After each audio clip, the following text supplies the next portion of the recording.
আসসালামু আলাইকুম। বড় নিউজকে ছোট করি, আমি রিহান। আজকে আপনাদের সঙ্গে একটা কি বলবো, ভাই ভাই খেলার মতো একটি জিনিস আপনাদেরকে জানাবো আজকে। দেখেন, যেখানে অন্যান্য রাষ্ট্ররা, ইউরোপিয়ানরা যেখানে মুসলিমদেরকে তারা যে পরিমাণ নির্যাতন করছে, সেখান থেকে মুসলিমরাই বাঁচতে পারছে না, সেই জায়গায় শুরু করে দিয়েছে পাকিস্তান এবং আফগানিস্তান। দেখুন, মানে আমরা মুসলিম জাতির আসলে কি করবো, আপনাদেরকে আসলে কি দিয়ে বুঝাবো? বুঝানোর কোনো কিছু আসলে নাই এই জায়গায়, আপনারা নিশ্চয়ই বুঝতে পারছেন।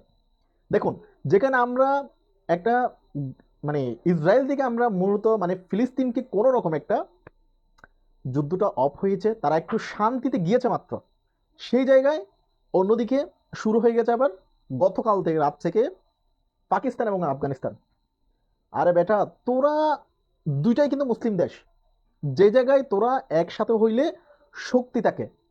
বিশ্ব যে বিভিন্ন যে বড় বড় যে রাষ্ট্রগুলো রয়েছে, সেগুলো তোদেরকে ভয় পাওয়ার কথা, যেখানে তোরা একসাথে থাকার কথা, সে জায়গায় তোরা বলতে গেলে ভাই ভাই তোরা লাগাই দিছ যে মারামারি খাটাখাটি সবকিছু। কেন রে ভাই? এইদিকে তালেবানরা, তারা বলছে পাকিস্তানের এত সৈন্য তারা ফিনিশ। আবার পাকিস্তান, তালেবানরা বলছে পাকিস্তানের এত সৈন্য ফিনিশ। একটা প্রতিযোগিতার মধ্যেই তারা নেমে গিয়েছেন। যেটুকু বুঝলাম যে গতকাল রাত থেকে সেখানে ভারী ভারী তারা বিভিন্ন রকমের সরঞ্জাম তারা নিয়ে যাচ্ছে, শুধুমাত্র দুই দেশ লাগার জন্য। কিন্তু এখানে একটা মধ্যম জায়গায় একটি চাল রয়েছে, আপনারা হয়তো বুঝতে পারছেন না এরা দুইজন কেন আসলে লেগেছে। দেখুন, যদিও একটু সাপোর্ট আছে, দেখেন পাকিস্তানকে মূলত সাপোর্ট একটু দেয়া হচ্ছে এই আপনার আমেরিকা। অন্যদিকে তালেবান আফগানিস্তানের সাথে ভালো সুসম্পর্ক করেছে ভারত। আসলে দেখেন, তারা কিন্তু মজাগুলো কিন্তু তারা দেখছে, দুই মুসলিম দেশকে তারা লাগিয়ে দিয়ে অপর পাশে তারা কিন্তু মজা দেখবে। আসলে যদি বলতে যান, তাহলে আফগানিস্তান কিন্তু মূলত একটা ফাঁদের মধ্যে পড়েছে, সেটা কিন্তু ভারতের ফাঁদে তারা পা দিয়েছে। পাকিস্তান, পাকিস্তানকে কিছু একটা করার জন্য তালেবানকে তারা ঝুঁকিয়ে দিয়েছে। কারণ ভারতের সাথে পাকিস্তান বর্তমানে একটা যাচ্ছে না, আর পাকিস্তানের সঙ্গে ভারত পেরে কিন্তু উঠছে না, সেই জন্য লাগিয়ে দিয়েছে কাকে? আফগানিস্তানকে। আর এই জায়গায় লাভ হচ্ছে ইন্ডিয়ার, কারণ পাকিস্তান ওদিক দিয়ে তারা দুর্বল হবে, পাকিস্তান দুর্বল হচ্ছে, এদিকে এরা ততদিন একটা সাহস জুগিয়ে আসছেন, বা তারাও কিন্তু সেই জায়গায় কিন্তু তারা পরবর্তী বড় ধরনের কোনো কিছু হলে তারা কিন্তু সেই জায়গায় হামলা করতে পারে ভারতও। অপরদিকে আসেন, এই জায়গায় কিন্তু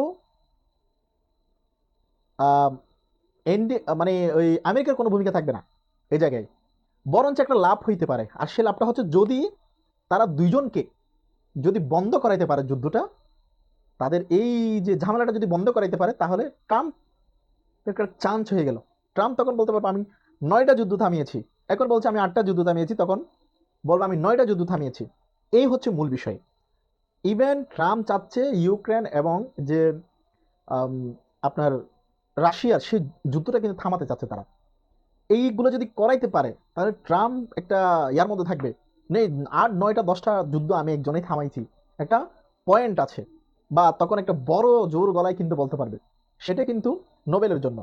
তো যাই হোক, আমরা ওদিকে যাচ্ছি না, আমরা মূল পয়েন্টটা হচ্ছে এটা, যে ভাই ভাই যে যুদ্ধটা আসলে লাগিয়ে দিয়েছেন বা যারা লাগাচ্ছেন, এটা কিন্তু আসলে মূল ঠিক না। এটা আসলে শেষ পর্যায়ে কোথায় গিয়ে দাঁড়ায় এখন পর্যন্ত জানানো যায়নি। তবে পরবর্তী নিউজ আপনাদেরকে জানাবো। মূলত শুরু করছি, আপনারা সাপোর্ট করবেন প্রতিনিয়ত, কারণ আপনাদেরকে প্রতিনিয়ত যে নিউজগুলো তুলে ধরার জন্য মাত্র শুরু করেছি, একটু ভুল ত্রুটি হবে অবশ্যই ক্ষমা করবেন। ধন্যবাদ, ভালো থাকবেন।